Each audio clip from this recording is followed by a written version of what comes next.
Hi all, welcome to my YouTube channel. എല്ലാവർക്കും Ancy tech YouTube ചാനലിലേക്ക് സ്വാഗതം. നമ്മുടെ Kerala PSC police constable telecommunication ഡിപ്പാർട്ട്മെൻറ്റിൽ നോട്ടിഫിക്കേഷൻ വന്നിട്ടുണ്ട്. ഓക്കെ, അപ്പോൾ നമ്മുടെ ക്വാളിഫിക്കേഷൻ അനുസരിച്ച് അപ്ലൈ ചെയ്യുക. 18 to 26 വയസ്സുള്ളവർക്ക് മാത്രമേ അപ്ലൈ ചെയ്യാൻ പറ്റുള്ളൂ. ലാസ്റ്റ് ഡേറ്റ് 8-ാം തീയതിയാണ്. ഓക്കെ, അപ്പോൾ അതിൻ്റെ ബേസിൽ നമ്മൾ ഓൺലൈൻ കോച്ചിങ് സ്റ്റാർട്ട് ചെയ്യുന്നുണ്ട്. 18th August വരുന്ന വെനസ്ഡേ നമ്മൾ ബാച്ച് സ്റ്റാർട്ട് ചെയ്യുകയാണ്. ടെലഗ്രാമിലാണ് നമ്മുടെ ക്ലാസ് വരുന്നത്. നിങ്ങളുടെ സിലബസ് അനുസരിച്ചുള്ള എല്ലാ പോർഷൻസും കവർ ചെയ്യും. തിയറി റെക്കോർഡഡ് ക്ലാസ്സസ് ആണ്, ലൈവ് ഒന്നുമില്ല. വീഡിയോസൊക്കെ നിങ്ങൾക്ക് ഏത് ടൈമിങ്ങിലും കാണാൻ പറ്റും. പിന്നെ അതിൻ്റെ PDF നോട്ട്സും ഉണ്ട്. ടോപ്പിക് വൈസ് MCQ ക്വസ്റ്റ്യൻ, പിന്നെ ഓരോ മൊഡ്യൂൾ കഴിയുമ്പോഴും എക്സാംസും കൊടുക്കുന്നുണ്ട്. ഓക്കെ, അപ്പോൾ അതിൻ്റെ കോഴ്സ് ഡീറ്റെയിൽസ് അറിയാൻ വേണ്ടി എൻ്റെ നമ്പറിൽ കോൺടാക്ട് ചെയ്യുക. നമ്പർ ഡിസ്ക്രിപ്ഷൻ ബോക്സിലുണ്ട്. ഓക്കെ, ആ നമ്പറിൽ കോൺടാക്ട് ചെയ്യാം. ഓക്കെ, അപ്പോൾ അതിൻ്റെ ഭാഗമായി നമ്മളൊരു കഴിഞ്ഞ വർഷത്തെ 2017 നടത്തിയ ക്വസ്റ്റ്യൻ പേപ്പർ കോഡ് വന്ന് 24/2017 നടത്തിയ ഒരു എക്സാമിൻ്റെ നമുക്കൊരു ക്വസ്റ്റ്യൻ പേപ്പർ ഡിസ്കഷൻ ആയിരുന്നു. അപ്പോൾ ഇന്നലെ പാർട്ട് 1 ഡിസ്കസ് ചെയ്തിട്ടുണ്ടായിരുന്നു. ഓക്കെ, അപ്പോൾ നമുക്ക് പാർട്ട് 2 നോക്കാം. അപ്പോൾ ഇന്നലെ നമ്മളൊരു 60 ക്വസ്റ്റ്യൻസ് അല്ലെ, ഒരു 59 ക്വസ്റ്റ്യൻസ് വരെ നമ്മൾ ഇന്നലെ ഡിസ്കസ് ചെയ്തു. ഓക്കെ, നമുക്ക് 60ാമത്തെ ക്വസ്റ്റ്യൻ മുതൽ നമുക്ക് ഇന്ന് നോക്കാം. Okay, 60 question. Convert 5A16 into octal number. Okay, അപ്പോൾ നമുക്ക് 16 ആണ് ബേസ് വന്നിട്ടുള്ളത് അല്ലേ. അപ്പോൾ നമുക്ക് ഏത് നമ്പർ അതായത് ഹെക്സാ ഡെസിമൽ ആണ്. അപ്പം ഹെക്സാ ഡെസിമലിനെ നമുക്ക് എന്തിലോട്ടാക്കണം? Octal number. ഒക്ടൽ എന്ന് പറയുമ്പോൾ ബേസ് 8 ആണ്. ഓക്കെ, അപ്പോൾ നമുക്കൊരു ഹെക്സാ ഡെസിമൽ നമ്പർ തന്നിട്ടുണ്ട് 5A. അതിന് നമ്മൾ എന്തിലോട്ടാക്കണം? നമുക്ക് ബേസ് 8 ആയ ഒക്ടൽ നമ്പറിലോട്ട് ആക്കണം. ഓക്കെ, അപ്പോൾ അത് നമ്മൾ ആദ്യം ചെയ്യാനുള്ളത് ഞാൻ പ്രൊസീജിയർ പറഞ്ഞുതരാം എങ്ങനെ ചെയ്യാമെന്നുള്ളത്. ഓക്കെ, ആദ്യം നമ്മൾ 5Aയുടെ ഇതിൻ്റെ എന്ത് കണ്ടുപിടിക്കണം? ഈ 5ൻ്റെ നമ്പറും എയുടെ നമ്പറും നമ്മൾ ബൈനറിയിലോട്ട് കൺവേർട്ട് ചെയ്യണം. ഓരോ ഡിജിറ്റിനെയും 4-bit ബൈനറിയിലോട്ട് കൺവേർട്ട് ചെയ്യണം. ഓക്കെ, അപ്പോൾ നമ്മളത് പഠിച്ചു കാണും. 5 എന്ന് പറയുമ്പോൾ എന്തായിരിക്കും? 5ൻ്റെ ബൈനറിയിലോട്ട് കൺവേർട്ട് ചെയ്യണം. അതുപോലെ എനെ നമ്മൾ ബൈനറിലോട്ട് കൺവേർട്ട് ചെയ്യണം. ഓക്കെ, അപ്പോൾ നമ്മൾ ഹെക്സാ ഡെസിമൽ എന്ന് പറയുമ്പോൾ 16 നമ്പേഴ്സ് വരെ കാണും. ഓക്കെ, 0 മുതൽ 0, 1, 2, 3, 4, 5, 6, 7, 8, 9 വരെ നമ്മൾ എഴുതും. പിന്നെ 10 മുതൽ നമ്മൾ ആൽഫബറ്റിലാണ് കൊടുക്കുന്നത്. 10 എന്ന് പറയുമ്പോൾ A വരും, 11 B വരും, 12 C, 13 D, 14 E, 15 F. Okay, അപ്പോൾ നമ്മൾ 10 മുതൽ 15 വരെ നമ്മൾ A മുതൽ F വരെയാണ് ഡിറ്റർമിൻ ചെയ്യുന്നത്. ഓക്കെ, അപ്പോൾ ഇവിടെ വന്നിട്ടുള്ള നമ്പർ 5ഉം Aയും ആണ്. ഓക്കെ, 5ൻ്റെയും എയുടെയും നമ്മൾ ബൈനറിയിലോട്ട് കൺവേർട്ട് ചെയ്യണം. അപ്പോൾ ബൈനറിയിലോട്ട് കൺവേർട്ട് ചെയ്യാൻ നമ്മൾ പഠിച്ചിട്ടുണ്ട് 8421 അല്ലേ. അപ്പോൾ നമുക്ക് 5 ആണ് വേണ്ടത്. 5 ആകുമ്പോൾ എന്ത് വരും? 4. അപ്പോൾ നമുക്ക് ഇവിടെ 0 ഇട്ട് കൊടുക്കാം. 4ൻ്റെ അവിടെ 1 ഇട്ട് കൊടുക്കാം. 0, 1. ഓക്കെ, 4, 5. ഇപ്പോൾ 0, 1, 0, 1 ആണ് 5ൻ്റെ ബൈനറി നമ്പർ. ഓക്കെ, അതുപോലെ തന്നെ നമ്മുടെ എയുടെയും കണ്ടുപിടിക്കണം. അപ്പോൾ നമ്മുടെ ഹെക്സാ ഡെസിമലിൽ A എന്ന് പറയുന്നത് ഏതാണ്? A എന്ന് പറയുന്നത് ഏതായിരിക്കും? 10 ആണ് വരുന്നത്. ഓക്കെ, A എന്ന് പറയുന്നത് 10 ആണ് വരുന്നത്. ഹെക്സാ ഡെസിമലിൽ A എന്ന് പറയുന്നത് 10 ആണ് വരുന്നത്. ഓക്കെ, അപ്പോൾ നമ്മൾ 10ൻ്റെയും ഇതുപോലെ നമ്മൾ ഇതിലോട്ട് ബൈനറിലോട്ട് കൺവേർട്ട് ചെയ്യണം. അപ്പോൾ നമുക്ക് 10 വരുമ്പോൾ എന്ത് വരും? നമുക്ക് നോക്കാം. 8, 9, 10. ഓക്കെ, അപ്പം 8ൻ്റെ അവിടെ 1 ഇട്ട് കൊടുക്കാം. ബാക്കിയെല്ലാം 0 ഇട്ട് കൊടുക്കുക. 8, 9, 10. ഓക്കെ, 0. ഓക്കെ, അപ്പോൾ നമ്മൾ ബൈനറിലോട്ട് രണ്ടും കൺവേർട്ട് ചെയ്തു. 5ഉം Aയും കൺവേർട്ട് ചെയ്തു. ഇനി നമ്മൾ അതുപോലെ എഴുതുക. ഇതങ്ങ് എഴുതാം. അതായത് എങ്ങനെ വരും? നമുക്കൊന്ന് എഴുതി നോക്കാം. 0, 1, 0, 1. ഓക്കെ, ഇതാണ് നമ്മുടെ 5 അല്ലേ. 0, 1, 0, 1, 5ഉം അടുത്ത് നമ്മുടെ A ഏതാണ്? 1, 0, 1, 0. ഓക്കെ, ഇതല്ലേ ഒരുമിച്ച് അങ്ങ് എടുത്ത് എഴുതുക. 5Aനെ ഒരുമിച്ച് എഴുതുക. ഓക്കെ, നമുക്ക് 0, 1, 0, 1ഉം അതുപോലെ 1, 0, 1, 0. 5A ഞാൻ ഒരുമിച്ച് എഴുതി. ഇനി അടുത്ത സ്റ്റെപ്പ് എന്താണെന്ന് വെച്ചാൽ നമ്മൾ എന്ത് ചെയ്യണം? ഇതിനെ നമ്മൾ ഗ്രൂപ്പ് ചെയ്യണം. ഓക്കെ, എങ്ങനെ ഗ്രൂപ്പ് ചെയ്യണം? നമ്മൾ 3 ആയിട്ട് ഗ്രൂപ്പ് ചെയ്യണം. ഓക്കെ, അപ്പോൾ നമുക്ക് ഈ സൈഡിൽ നിന്ന് തുടങ്ങാം. ഇത് 3, ഇത് 3. ഇവിടെ 2 എണ്ണമേ ഉള്ളൂ. 2 എണ്ണം ഉള്ളതുകൊണ്ട് നമുക്ക് 3 ആക്കാൻ വേണ്ടി നമ്മൾ ഇപ്പുറത്ത് 0 ഇട്ട് കൊടുക്കാം. ഓക്കെ, അപ്പോൾ നമുക്കതിനെ 3 ആയിട്ട് ഗ്രൂപ്പ് ചെയ്യാം. 3 ആയിട്ട് ഗ്രൂപ്പ് ചെയ്യാം. ഇനി ഗ്രൂപ്പ് ചെയ്തിട്ട് നമ്മൾ ഇതിനെ ഓരോ ഗ്രൂപ്പിനെയും നമ്മൾ ബൈനറിയിലോട്ട് നമ്മൾ ഡെസിമലിലോട്ട് ആക്കണം. ഓക്കെ, ഇപ്പോൾ 0, 0, 1 അല്ലേ. അപ്പോൾ 0, 0, 1 എന്ന് പറയുമ്പോൾ ഏതായിരിക്കും വരുന്നത്? 1 അല്ലേ വരുന്നത്. ഇതിലോട്ട് നോക്കൂ. ഇത് നിങ്ങൾക്ക് ചെയ്യാൻ അറിയാമായിരിക്കും. ഓക്കെ, ഇപ്പോൾ നമ്മൾ തിയറിയിൽ നമ്മൾ ഡീറ്റെയിൽഡ് ആയിട്ട് ഓരോ കൺവേർഷനും പഠിപ്പിക്കുന്നുണ്ട്. അപ്പോൾ ഏതായിരിക്കും? 0, 0, 1. അപ്പോൾ ഏതായിരിക്കും? 1ലായിരിക്കും വന്നത്. അപ്പോൾ ഈ നമ്പർ എന്ന് പറഞ്ഞാൽ 1 ആയിരിക്കും. ഓക്കെ, അടുത്തത് ഏതാണ്? 0, 1, 1. 0, 1, 1 ആകുമ്പം എന്ത് വരും? 2 + 1 3 ആണ്. അപ്പോൾ ഈ നമ്പർ 3 ആയിരിക്കും. ഓക്കെ, അടുത്ത 0, 1, 0. 0, 1, 0. ഇപ്പോൾ 1ലുള്ളത് ഏതാണ്? 2ലല്ലേ വരുന്ന 1. അപ്പം 2. ഓക്കെ, മനസ്സിലായല്ലോ. അപ്പോൾ നമ്മുടെ ആൻസർ വന്നിട്ട് 132 ആണ്. ഒക്ടൽ നമ്പർ ആകുമ്പോൾ 132, ബേസ് എന്ത് വരും? 8 വരും. ഓക്കെ, അപ്പോൾ ആൻസർ വന്നിട്ട് ഓപ്ഷൻ A ആണ് വരുന്നത്. അപ്പോൾ ഒന്നുകൂടെ ഞാൻ പറയാം. കൺവേർഷൻ അപ്പോൾ നമുക്ക് ഹെക്സാ ഡെസിമലിനെ ഒക്ടലിലോട്ടാണ് കൺവേർട്ട് ചെയ്യാനുള്ളത്. ഹെക്സാ ഡെസിമൽ എന്ന് പറയുമ്പം 0 to 15 വരെ വരുന്നുണ്ട്. അതിൽ 0 to 9 വരെ നമ്മൾ നമ്പറിൽ എഴുതും. അതിനുശേഷം 10 മുതൽ 15 വരെ നമ്മൾ A കൊണ്ടാണ് ABCDEF വെച്ചാണ് എഴുതുന്നത്. ഓക്കെ, ഇനി നമ്മൾ ഓരോന്നിനെയും നമ്പർ അതുപോലെ ആദ്യം നമുക്ക് തന്നിട്ടുള്ള 5A നമ്മൾ എടുത്ത് എഴുതി. ഈ 5ൻ്റെയും എയുടെയും നമ്മൾ എന്തുകൊണ്ട് ഓരോ ഡിജിറ്റിൻ്റെയും 4 ബിറ്റ് ബൈനറി നമ്മൾ കൺവേർട്ട് ചെയ്തു. ഓക്കെ, അപ്പോൾ നമുക്ക് 5 വന്നിട്ട് 0101 കിട്ടി. എ എന്ന് പറയുമ്പോൾ 10 ആണ്. ഹെക്സാഡെസിമലിൽ എ എന്ന് പറയുമ്പോൾ 10 ആണ് വരുന്നത്. ദാറ്റ് ഈസ് 1010 ആയി. നമ്മൾ അതുപോലെ എടുത്ത് എഴുതി. ഇനി നമ്മൾ എന്താണ് ഈ സൈഡിൽ നിന്ന് ഇങ്ങറ്റത്ത് നിന്ന് നമ്മൾ എന്താണ് 3 ഗ്രൂപ്പ് ചെയ്യാൻ തുടങ്ങി. ഇപ്പോൾ 3 ഇല്ലാത്തപ്പോൾ നമ്മൾ 0 ഇട്ട് കൊടുത്തു ലാസ്റ്റ്. അപ്പോൾ 3 ഗ്രൂപ്പ് ചെയ്തിട്ട് പിന്നെ നമ്മൾ എന്ത് ചെയ്തു, തിരിച്ച് അതിനെ വീണ്ടും ബൈനറിയിലോട്ട് കൺവേർട്ട് ചെയ്തു. അപ്പോൾ എന്ത് കിട്ടി? 1 3 2. ഓക്കെ, അപ്പോൾ നമ്മുടെ ആൻസർ വന്നിട്ട് ഓപ്ഷൻ എ ആണ് വരുന്നത്. ഓക്കെ, മനസ്സിലായെന്ന് കരുതുന്നു. അടുത്ത ക്വസ്റ്റ്യൻ നോക്കാം. 61ാമത്തെ ക്വസ്റ്റ്യൻ നോക്കാം. 3 resistance of 40 ohm, 30 ohm, 10 ohm are connected in parallel. Their combined resistance will be. 3 resistance ഉണ്ട്. 40, 30, 10 ohm ആണ്. പാരലായിട്ട് കണക്ട് ചെയ്തിട്ടുണ്ട്. അതിൻ്റെ കമ്പൈൻഡ് റെസിസ്റ്റൻസ് കണ്ടുപിടിക്കണം. ഓക്കെ, ഗ്രേറ്റർ ദാൻ 40 ആണോ, ബിറ്റ്വീൻ 40 ആൻഡ് 30 ആണോ, ബിറ്റ്വീൻ 30 ആൻഡ് 10 ആണോ, ലെസ് ദാൻ 10 ohm ആണോ. അപ്പോൾ നമ്മൾ പഠിച്ചിട്ടുണ്ട് 3 ഡിഫറെൻറ്റ് റെസിസ്റ്റൻസ് പാരലായിട്ട് കണക്ട് ചെയ്യുകയാണെങ്കിൽ അതിൻ്റെ കമ്പൈൻഡ് റെസിസ്റ്റൻസ് എന്ന് പറയുന്നത് ഏറ്റവും ചെറിയ റെസിസ്റ്റൻസിൻ്റെ വാല്യൂവിനെ കട്ടിങ് കുറവായിരിക്കും. ഓക്കെ, ഇവിടുത്തെ ഏറ്റവും ചെറിയ വാല്യൂ എന്ന് പറഞ്ഞാൽ ഏതാണ്? 10 അല്ലേ. അപ്പോൾ ഇതിനെ കട്ടിങ് കുറവായിരിക്കും. അപ്പോൾ നമ്മുടെ ആൻസർ വന്നിട്ട് ഏതായിരിക്കും വരുന്നത്? ഇറ്റ് ഈസ് ഓപ്ഷൻ ഡി ആണ് വരുന്നത്. It is less than 10 ohm ആയിരിക്കും. ഓക്കെ, അങ്ങനെ കുറച്ച് തിയറിയൊക്കെ നിങ്ങൾക്ക് പഠിക്കാനുണ്ട്. അടുത്ത് 62ാമത്തെ question. In an electric wiring the light point allowed in 1 sub circuit. ഒരു ഇലക്ട്രിക് വയറിങ്ങിൽ light point allowed in 1 sub സർക്യൂട്ടിലുള്ള ലൈറ്റ് പോയിൻ്റ് എന്ന് പറയുന്നത് എത്രയാണ്? ഇറ്റ് ഈസ് ഓപ്ഷൻ ബി ആണ്, 10 ആണ് വരുന്നത്. അടുത്ത 63ാമത്തെ question. Temperature limit for class E insulation. Class E ഇൻസുലേഷൻ്റെ ടെമ്പറേച്ചർ ലിമിറ്റ് എത്ര? 60 ആണോ, 120 ആണോ, 180 ആണോ, 360 ആണോ? ഏതാണ് temperature limit for class E insulation? Class E insulation ആണ്. ഇറ്റ് ഈസ് 120 ഡിഗ്രി സെൽഷ്യസ് ആണ്. ഓക്കെ, നമുക്ക് ഡിഫറെൻറ്റ് ക്ലാസ്സസ് ഒക്കെ പഠിക്കാനുണ്ട്. ക്ലാസ് വൈ ബി ഒക്കെ പഠിക്കാനുണ്ട്. ഓരോന്നിൻ്റെയും ടെമ്പറേച്ചർ ലിമിറ്റും പഠിക്കാനുണ്ട്. ഓക്കെ, അടുത്ത 64ാമത്തെ question. Wheatstone bridge is use to measure. Wheatstone bridge എന്ത് കണ്ടുപിടിക്കാൻ ഉപയോഗിക്കുന്നതാണ്? കറണ്ട് ആണോ, കപ്പാസിറ്റൻസ് ആണോ, റെസിസ്റ്റൻസ് ആണോ, പവർ ആണോ? Wheatstone bridge it is use to measure resistance ആണ്. ഓക്കെ, ഓപ്ഷൻ സി ആണ് വരുന്നത്. അടുത്ത 65ാമത്തെ ക്വസ്റ്റ്യൻ ആണ്. Electric lamp is marked 100 watt 240 volt. The resistance of the filament will be. Okay, electric lamp നമുക്ക് 100 watt എന്ന് പറയുമ്പോൾ പവറാണ്. പവർ എന്നിട്ടുണ്ട് 100, വോൾട്ടേജ് എന്നിട്ടും 240. അങ്ങനെയാണ് നമുക്ക് റെസിസ്റ്റൻസ് കണ്ടുപിടിക്കണം. ഓക്കെ, ഇപ്പോൾ നമ്മുടെ ഫോർമുല വന്നിട്ട് എന്താണ്? Power equal to V²/R. Power equal to V²/R എന്ന ഫോർമുല പഠിച്ചിട്ടുണ്ട്. അതിൽ V നമുക്കറിയാം 240 ആണ്. അതുപോലെ നമുക്ക് എന്താണ് നമുക്കിവിടെ കണ്ടുപിടിക്കാനുള്ള R ആണ്. അപ്പോൾ നമുക്ക് ഇതിൽ നിന്ന് ഈ R ഇങ്ങോട്ട് കൊണ്ടുവരാം, P താഴോട്ട് കൊണ്ടുവരാം. That is R equal to എന്ത് കിട്ടും? V²/P എന്ന് കിട്ടും. ഓക്കെ, V അറിയാം 240. That is 240² divided by power എന്നിട്ടുണ്ട് ക്വസ്റ്റ്യനിൽ എത്രയാണ്? 100. ഓക്കെ, അപ്പോൾ സോൾവ് ചെയ്യുക. അപ്പോൾ നമ്മുടെ ആൻസർ വന്നിട്ട് ഏതാണ് വരുന്നത്? ദാറ്റ് ഈസ് ഓപ്ഷൻ എ കിട്ടും. 576 ohm കിട്ടും. ഓക്കെ, ഇത് നോക്കാം കേട്ടോ. അടുത്ത 66ാമത്തെ ക്വസ്റ്റ്യൻ. ഈ network which contains no source of EMF in it is called. ഈ നെറ്റ്വർക്ക് വിച്ച് കണ്ടെയ്ൻ, ഏത് നെറ്റ്വർക്കിനകത്തും നോ സോഴ്സ് ഓഫ് EMF ഇല്ല. അങ്ങനെ പറയുന്ന പേര് എന്താണ്? ആക്റ്റീവ് ആണോ, കോൺസ്റ്റൻ്റ് ആണോ, പാസീവ് ആണോ, റെസിസ്റ്റീവ് ആണോ? ഏത് നെറ്റ്വർക്ക് ആയിരിക്കും? It is option C passive network ആണ്. Okay, option C passive network. അടുത്ത 67ാമത്തെ ക്വസ്റ്റ്യൻ. BH കർവ് നമ്മൾ മാഗ്നറ്റിസത്തിൽ പഠിക്കുന്നുണ്ട്. BH കർവിൽ ബി റെപ്രസെൻറ്റ് ചെയ്യുന്ന എന്തിനെയാണ്? മാഗ്നറ്റിക് ഫ്ലക്സ് ഡെൻസിറ്റി ആണോ, മാഗ്നറ്റിക് ഫീൽഡ് ഇൻറ്റൻസിറ്റി ആണോ, റിലക്റ്റൻസ് ആണോ, മാഗ്നറ്റിക് ഫ്ലക്സ് ആണോ? ഏതാണ്? ഇറ്റ് ഈസ് ഓപ്ഷൻ എ ആണ്. ബി റെപ്രസെൻറ്റ് ചെയ്യുന്ന മാഗ്നറ്റിക് ഫ്ലക്സ് ഡെൻസിറ്റിനെയാണ് ബി റെപ്രസെൻറ്റ് ചെയ്യുന്നത്. ഓക്കെ,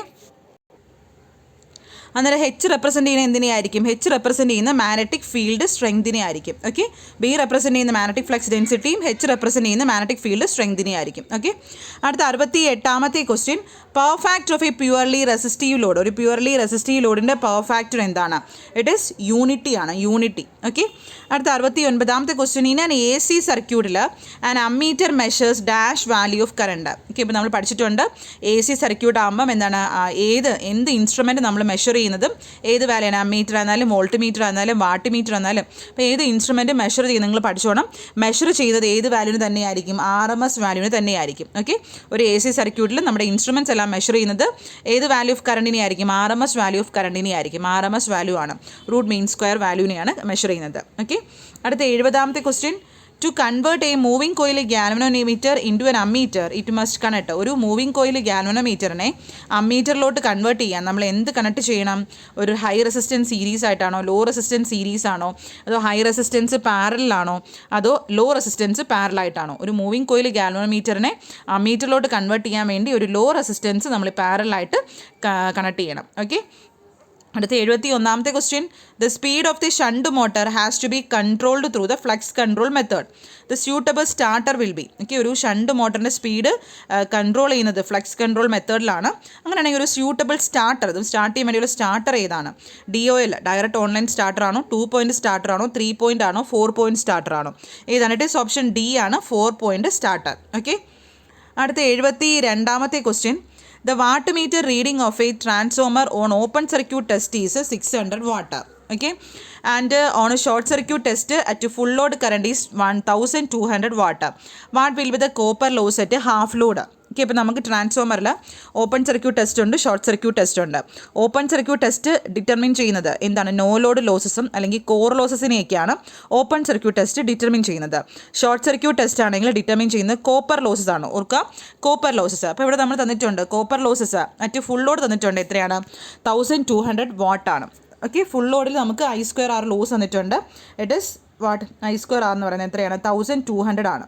അങ്ങനെയാണെങ്കിൽ ഇപ്പം ഷോർട്ട് സർക്യൂട്ട് അല്ലേ, ഷോർട്ട് സർക്യൂട്ട് നമ്മൾ ഡിറ്റർമിൻ ചെയ്യുന്നത് എന്താണ്? കോപ്പർ ലോസസ് ഓഫ് ട്രാൻസ്ഫോമർ ആണ്. അങ്ങനെയാണെങ്കിൽ നമ്മൾ ചോദിച്ചിട്ടുണ്ട് what will be the copper loss at half load. Okay, ഇപ്പോൾ ഹാഫ് ലോഡ് നമുക്ക് കണ്ടുപിടിക്കണം. അതായത് കറണ്ട് എന്തായി? ഹാഫായി. ഓക്കെ, ഇവിടെ നമ്മുടെ I² ആലുടെ കറണ്ട് എന്ന് പറയുമ്പോൾ ഹാഫായി. അപ്പോൾ എന്താ പറയുക? I/2 the whole square R.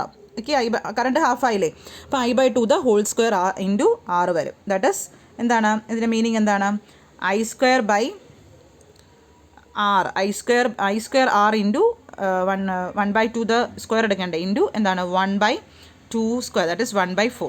Okay, അപ്പോൾ I² R ഇൻറ്റു 1/4 ആണ് അല്ലേ? കറണ്ട് നമുക്ക് ഏതാണ്? ഹാഫ് ലോഡിലാണ് കണ്ടുപിടിക്കാനുള്ളത്. അപ്പോൾ I² R into 1/4, that is I² R എന്ന് വെച്ചാൽ എന്താണ്? നമ്മുടെ ക്വസ്റ്റൻ തന്നിട്ടുണ്ട്. എത്രയാണ്? 1200 അല്ലേ? അപ്പോൾ 1200 ഡിവൈഡഡ് ബൈ എന്താണ്? 4. അപ്പോൾ 1200 ഡിവൈഡ് ബൈ 4 ചെയ്യുമ്പോൾ എത്ര കിട്ടും? 1200 ഡിവൈഡ് ബൈ 4 ചെയ്യുമ്പോൾ എത്ര കിട്ടും? ദാറ്റ് ഇസ് 300 വാട്ട് കിട്ടും. ഓപ്ഷൻ C ആണ് ആൻസർ വരുന്നത്. ഓക്കെ, അപ്പോൾ ചെയ്ത് നോക്കുക, കിട്ടുന്നുണ്ടോ എന്ന് നോക്കുക. അടുത്ത 73ാമത്തെ question. The eddy current loss in a transformer occur. ട്രാൻസ്ഫോമറിലെ എഡി കറണ്ട് ലോസ് എവിടെയാണ് വരുന്നത്? ഏതിലാണ് വരുന്നത്? പ്രൈമറി വൈൻഡിങ് ആണോ, കോറിലാണോ, സെക്കൻഡറി വൈൻഡിങ് ആണോ, അത് സപ്ലൈ സൈഡിലാണോ? ഏതാണ്? ഇറ്റ് ഇസ് ഓപ്ഷൻ B ആണ്, അറ്റ് ദി കോർ ആണ്. ഓക്കെ. അടുത്ത 74ാമത്തെ question. The fixed coil in a dynamometer type watt meter is. Okay, അപ്പോൾ നമ്മുടെ ഡൈനാമോമീറ്റർ ടൈപ്പ് വാട്ട് മീറ്ററിൻ്റെ ഫിക്സഡ് കോയിൽ ഏതാണ്? കറണ്ട് കോയിലുണ്ടോ, പ്രഷർ കോയിലാണോ, പവർ കോയിലാണോ, നൺ ഓഫ് ദി എബോ? ഏതായിരിക്കും? ഫിക്സഡ് കോയിൽ വന്നിട്ട് കറണ്ട് കോയിലാണ് വരുന്നത്. ഓക്കെ, നമ്മുടെ ഒരു വാട്ട് മീറ്ററിന് കറണ്ട് കോയിലും ഉണ്ട്, പ്രഷർ കോയിലും ഉണ്ട്. അതിൽ ഫിക്സഡ് കോയിൽ വന്നിട്ട് കറണ്ട് കോയിലാണ് വരുന്നത്. അടുത്ത 75ാമത്തെ question. A wave winding is made in a machine for. അപ്പോൾ വേവ് വൈൻഡിങ് ഉണ്ട്, ലാപ്പ് വൈൻഡിങ് ഉണ്ട്. അപ്പോൾ വേവ് വൈൻഡിങ്, അപ്പോൾ നമുക്ക് എളുപ്പത്തിൽ ഓർക്കാൻ ഒരു ഹിൻഡ് പറഞ്ഞുതരാം. വേവ് വൈൻഡിങ്ങിൽ എന്തുണ്ട്? WAV. ഈ V ഒന്ന് വലുതായിട്ടൊന്ന് എഴുതിയാൽ മതി. ഓക്കെ, അപ്പോൾ വേവ് വൈൻഡിങ് V വലുതല്ലേ? അപ്പോൾ അതിൻ്റെ മീനിങ് എന്താണ്? വോൾട്ടേജ് കൂടുതലായിരിക്കും, ഹൈ വോൾട്ടേജ് ആയിരിക്കും. അത് മാത്രം ഓർത്താൽ മതി. അപ്പോൾ ഇത് നമുക്ക് ഏതാണ്? ഹൈ വോൾട്ടേജ് ആണെങ്കിൽ കറണ്ട് കുറവായിരിക്കും. അപ്പോൾ ഇതിൽ നമുക്ക് നോക്കി പറയാമല്ലോ, ഇറ്റ് ഈസ് ഓപ്ഷൻ C ആയിരിക്കും അല്ലേ? മോർ വോൾട്ടേജും ലെസ് കറണ്ടും ആണ് വേവിൽ വരുന്നത്. ഇതിൻ്റെ നേരെ ഓപ്പോസിറ്റാണ് ലാപ്പിൽ വരുന്നത്. അപ്പോൾ വേവ് നിങ്ങൾക്കൊരു ഈ ഒരു ഹിൻഡ് വെച്ച് വേവ് പഠിക്കാം. ഓക്കെ. അടുത്ത 76ാമത്തെ ക്വസ്റ്റ്യൻ നമ്മുടെ PSC ഡിലീറ്റഡ് ക്വസ്റ്റ്യൻ ആണ്. 77ാമത്തെ ക്വസ്റ്റ്യൻ നോക്കാം. The shunt type ohmmeter will have 0 reading at. Shunt type ഓമീറ്ററിൽ 0 റീഡിംഗ് നടക്കുന്നത് എവിടെയാണ്? സെൻറ്റർ ഓഫ് ദി സ്കെയിലാണോ, left hand end of the സ്കെയിലാണോ, right hand end of the സ്കെയിലാണോ, point specified by the manufacturer ആണോ? ഏതാണ്? ഇറ്റ് ഈസ് ഓപ്ഷൻ B ആണ്, left hand end of the സ്കെയിലാണ്. അടുത്ത question. The unit of luminous flux. Luminous ഫ്ലക്സിൻ്റെ unit ഏതാണ്? It is lumen. Okay, lumen ആണ് വരുന്നത്. അടുത്ത ക്വസ്റ്റ്യൻ 79ാമത്തെ question. Load factor is defined as the ratio of. നമ്മുടെ പവർ സിസ്റ്റത്തിൽ വരുന്നതാണ് ലോഡ് ഫാക്ടർ. എന്തിൻ്റെയൊക്കെ റേഷ്യോ ആണ്? Average load to maximum demand ആണോ, maximum demand to average load ആണോ, average load to connected load ആണോ, connected load to maximum demand ആണോ? ഏതാണ്? ഇറ്റ് ഈസ് ഓപ്ഷൻ A ആണ്, average load to maximum demand. Okay. അടുത്ത question നോക്കാം. 80ാമത്തെ question നോക്കാം. The rotating magnetic field in A 3 phase 6 pole 50 Hz slip ring induction motor will rotate at dash speed. Okay, അപ്പോൾ നമുക്ക് rotating magnetic field induction motor നമ്മൾ സ്പീഡിൻ്റെ equation പഠിച്ചിട്ടുണ്ട്. NS = 120 F/P. നമ്മുടെ F ഇവിടെ തന്നിട്ടുണ്ട്. എത്രയാണ്? 50 Hz ആണ് F. പോൾ എന്ന് പറയുമ്പോൾ 6 പോളാണ്. സോൾവ് ചെയ്ത് നോക്കാം. നമുക്ക് സോൾവ് ചെയ്യുമ്പോൾ ആൻസർ വന്നിട്ട് ഓപ്ഷൻ ബി 1000 RPM കിട്ടും. ഓക്കെ, അടുത്ത ക്വസ്റ്റ്യൻ. ഓക്കെ, നമ്മുടെ കമ്പ്യൂട്ടറിലുള്ള കുറച്ച് ക്വസ്റ്റ്യൻസ് നോക്കാം. 81ാമത്തെ question. Which of the following devices can be used to directly image printed test. Okay, printed ടെസ്റ്റിൻ്റെ ആ ഒരു ഡയറക്ട്ലി ഇമേജ് പ്രിൻറ്റഡ് ടെസ്റ്റ് ഏത് ഡിവൈസാണ് യൂസ് ചെയ്യുന്നത് to directly image printed test? OCR ആണോ, OMR ആണോ, MICR ആണോ, ഓൾ ഓഫ് ദി എബോവ്? ഏതായിരിക്കും? ഇറ്റ് ഈസ് ഓപ്ഷൻ എ ആണ്, OCR. OCRൻ്റെ ഫുൾ ഫോം വന്നിട്ട് ഒപ്റ്റിക്കൽ ക്യാരക്ടർ റെക്കഗ്നീഷൻ ആണ്. Optical character recognition. ഓക്കെ, അടുത്ത 82ാമത്തെ question. Who design the first electronic computer in ഇയാൾക്ക്? ആരാണ് ഡിസൈൻ ചെയ്ത് first electronics computer? Von Neumann ആണോ, J Presper, Eckert and John W Mauchly ആണോ, ജോസഫ് M ജാക്വേർഡ് ആണോ, Charles Babbage ആണോ? ആരാണ്? ഇറ്റ് ഈസ് ഓപ്ഷൻ ബി ആണ്, ജെ പ്രസ്പർ, ഇക്കർട്ടും ജോൺ W മാക്ലി ആണ് ഫസ്റ്റ് ഇലക്ട്രോണിക് കമ്പ്യൂട്ടേഴ്സ് ഇയാൾക്ക് കണ്ടുപിടിച്ചത്, ഡിസൈൻ ചെയ്തത്. 83ാമത്തെ question. BCC stands four. BCC stands for it is stands for blind carbon copy. BCC stands for എന്താണ്? Blind carbon copy. Okay, blind carbon copy. അടുത്ത 84ാമത്തെ question. CPU retrieves its data and instructions from. CPU retrieves its data and instruction from. എവിടെ നിന്നായിരിക്കും CPU retrieves its data and instruction from? It is from secondary memory ആണോ, auxiliary ആണോ, main memory ആണോ, all of the above ആണ്? It is option C ആണ്, main memory. അടുത്ത 85ാമത്തെ question. A web page can contain. ഒരു web പേജിൻ്റെ അകത്ത് a web page can contain എല്ലാം വരുന്നുണ്ട്. ടെക്സ്റ്റ് വരുന്നുണ്ട്, ഇമേജ് വരുന്നുണ്ട്, വീഡിയോ വരുന്നുണ്ട്. ഓൾ ഓഫ് ദി എബോവ് ആണ് വരുന്നത്. അടുത്ത 86ാമത്തെ question. The default alignment option of test in MS Word. MS വേൾഡിലെ default alignment option of test in MS Word എന്ന് പറയുന്നത് ലെഫ്റ്റ്, റൈറ്റ്, സെൻറ്റർ, ജസ്റ്റിഫൈ. ഏതായിരിക്കും വരുന്നതായിട്ട്? ഓപ്ഷൻ എ ലെഫ്റ്റ് ആണ്. അടുത്ത 87ാമത്തെ question. Background colour or effects applied on a document is not visible in. Background colour അല്ലെങ്കിൽ effects applied on a document is not visible in. Web layout view ആണോ, print layout view ആണോ, reading view ആണോ, print preview ആണോ? It is ഏതായിരിക്കും വരുന്നത്? It is option D ആണ്, print preview ആണ് വരുന്നത്. ഓക്കെ, അടുത്ത 88ാമത്തെ ക്വസ്റ്റ്യന്. Database table the category of information is called. Database ടേബിളിൽ കാറ്റഗറി ഓഫ് ഇൻഫർമേഷൻ പറയുന്ന പേര് ട്യൂപ്പിൾ ആണോ, ഫീൽഡ് ആണോ, റെക്കോർഡ് ആണോ, ഓൾ ഓഫ് ദി എബോവ് ആണോ? ഇറ്റ് ഈസ് ഓപ്ഷൻ ബി ആണ്, ഫീൽഡ് ആണ്. ഓക്കെ, അടുത്ത 89ാമത്തെ ക്വസ്റ്റ്യൻ. പ്രോട്ടോകോൾ യൂസ് ഇൻ ഇമെയിലിൽ യൂസ് ചെയ്യുന്ന പ്രോട്ടോകോൾ ഏതാണ്? It is option B SMTP ആണ്. അടുത്ത 90ാമത്തെ question. In Linux everything stored as a. ലിനക്സിൽ എവറിത്തിങ് സ്റ്റോർഡ് ആസ് എ ഫയലാണോ, ഡയറക്ടറി ആണോ, എക്സിക്യൂട്ടബിൾ ആണോ, none of this? Everything store ചെയ്യുന്നത് എവിടെയാണ്? ഫയലിലാണ്. അടുത്ത 91ാമത്തെ question. Dash can be used as communication medium in a LAN. Okay, LANൽ കമ്മ്യൂണിക്കേഷൻ മീഡിയമായിട്ട് ഉപയോഗിക്കുന്ന ഏതാണ്? ടെസ്റ്റ് എല്ലാം വരുന്നുണ്ട്. Coaxial cable, twisted pair cable, fibre optic cable. All of the above ആണ്. 92ാമത്തെ question. Dash function translate a numerical value to a variable. ഏത് function ആയിരിക്കും ന്യൂമറിക്കൽ വാല്യൂ? ഇത് നമ്മൾ ഡിലീറ്റഡ് ക്വസ്റ്റ്യൻ ആണ്. ഓക്കെ, 93ാമത്തെ question. A dash is a device that forward packets between network by processing the routing information including the packet. ഏത് ഡിവൈസാണ് that forwards? ഇതൊക്കെ നമ്മുടെ കമ്പ്യൂട്ടറിൽ വരുന്നതാണ്. ബ്രിഡ്ജ് ആണോ, ഫയർവാൾ ആണോ, റൂട്ടർ ആണോ, ഓൾ ആർ മെൻഷൻഡ്? ഏതായിരിക്കും വരുന്നത്? ഇറ്റ് ഈസ് ഓപ്ഷൻ സി ആണ് വരുന്നത്, റൂട്ടർ ആണ്. അടുത്ത 94ാമത്തെ question. Communication between a computer and a keyboard involves dash transmission. ഏത് ട്രാൻസ്മിഷൻ ആയിരിക്കും? ഇറ്റ് സിംപ്ലെക്സ് ട്രാൻസ്മിഷൻ ആണ്. മെമ്മറി സൈസ് ഓഫ് ബൂളിയൻ്റെ മെമ്മറി സൈസ് 2 byte ആണ്. 96ാമത്തെ question. Which is an example of visual basic concept? Visual basic കോൺസെപ്റ്റിൻ്റെ example ഇതെല്ലാം വരുന്നു. Control object, ASP.NET, 3 ADO.NET, all of the above ആണ്. Which of the following dialog boxes is used to give a warning message? ഏത് dialog box തരുന്നത്? Alert box ആണോ, input box ആണോ, input box ആണോ, message ആണോ, none of these? It is option A, alert box. 98ാമത്തെ question. A sequence of activities being carried out to solve a program is known as? Output ആണോ, input ആണോ, process ആണോ, none of the above? It is option C, process ആണ്. 99ാമത്തെ question. Execution of 2 or more programs by single CPU is known as? Multi processing ആണോ, time sharing ആണോ, multi programming ആണോ, none of the above? It is option C, multi programming. അടുത്ത 100ാമത്തെ question, last question. Which of the following are the concept of information സെക്യൂരിറ്റിയുടെ concept? ഏതൊക്കെയാണ്? Access control ആണോ, integrity ആണോ, confidentiality ആണോ, all of the above? It is option D, all of the above ആണ്. എല്ലാം വരും. Access control, integrity, confidentiality. Okay, എല്ലാം വരുന്നുണ്ട്. ഓക്കെ, അപ്പോൾ ഇത്രയാണ് നമ്മുടെ 100 ക്വസ്റ്റ്യൻസ് നമ്മൾ ഡിസ്കസ് ചെയ്തിട്ടുണ്ട്. ഓക്കെ, നമ്മുടെ വെനസ്ഡേ നമ്മുടെ ബാച്ച് സ്റ്റാർട്ട് ചെയ്യുന്നുണ്ട്. ഓക്കെ, ഇൻട്രസ്റ്റ് ആയുള്ളവർക്ക് എൻ്റെ നമ്പറിൽ കോൺടാക്ട് ചെയ്യാം. നമ്പർ ഡിസ്ക്രിപ്ഷൻ ബോക്സിലുണ്ട്. Okay, thank you. നിങ്ങളുടെ ഫ്രണ്ട്സിനോടൊക്കെ ഈ എക്സാം എഴുതുന്ന ഫ്രണ്ട്സിനോടൊക്കെ മാക്സിമം ഈ ഒരു വീഡിയോ ഒന്ന് ഷെയർ ചെയ്യാം കേട്ടോ. Okay, thank you.